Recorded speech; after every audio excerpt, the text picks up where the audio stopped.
Ayan,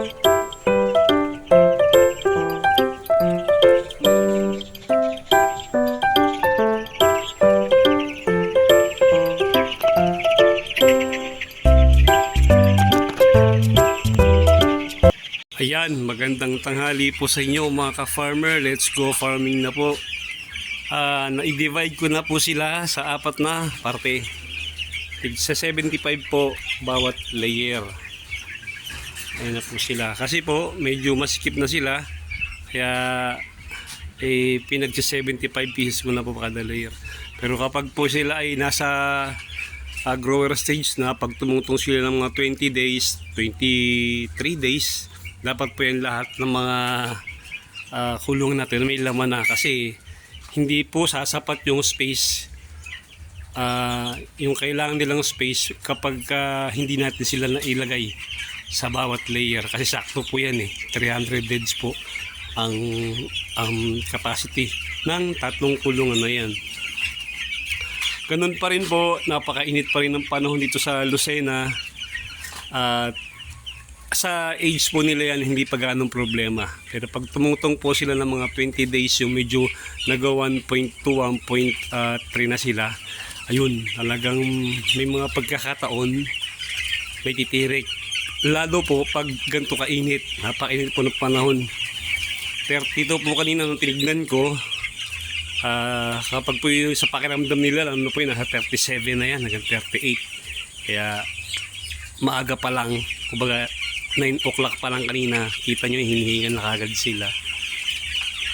Kalaga naman po ng 45 days, hindi may iwasan, meron kayong mga kumbaga minsan tutubo kayo ng maliit, minsan lang mag-break even lang kayo, dahil din po yan sa panahon. Pag taglamig, mahirap. Pag sobrang init, mahirap din naman po.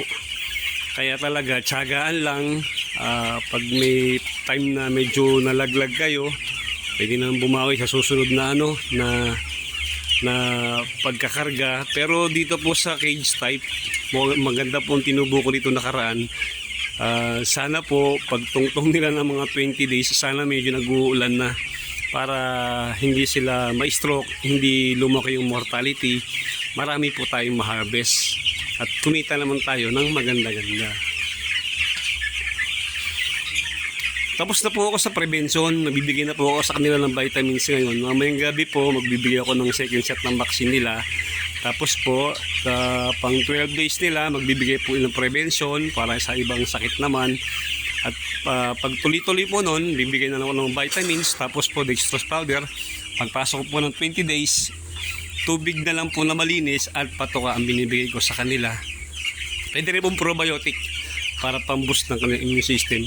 Hanggang sa, kasi po pag pumasok kayong 20 days possible, 26 days, mag-harvest na kayo. Dapat nakapag-flushing na po kayo nun. Kumbaga yung mga residue ng mga antibiotic na binigay natin sa kanila, dapat na-release na po nila para kumbaga safe silang kainin ng ating mga customer.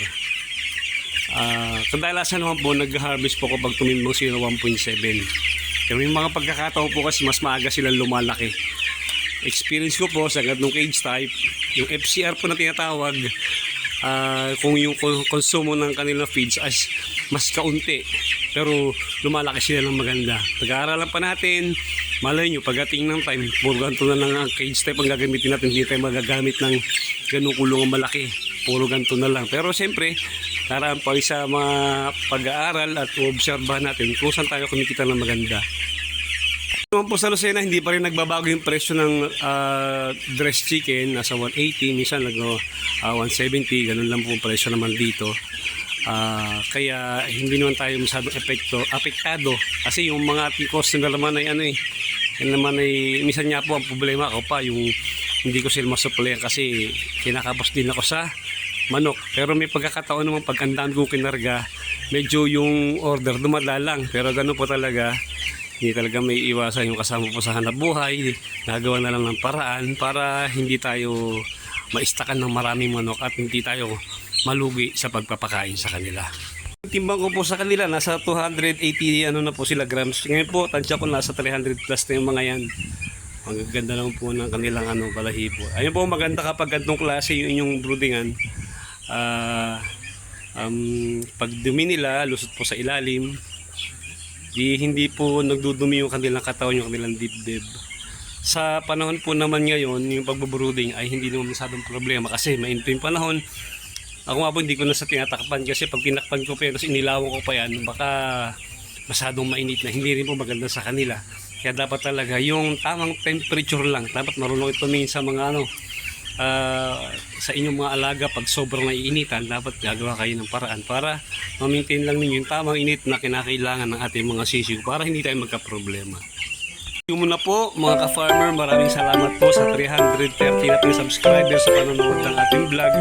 At sana po nakakatulong tayo sa ating mga kaibigan ka-farmer na nagsisimula sa ganitong paghahanap buhay. May pera po sa pagka-farming, may pera po sa 45 days sa paghahanap. Mabuhay po kayo at happy farming.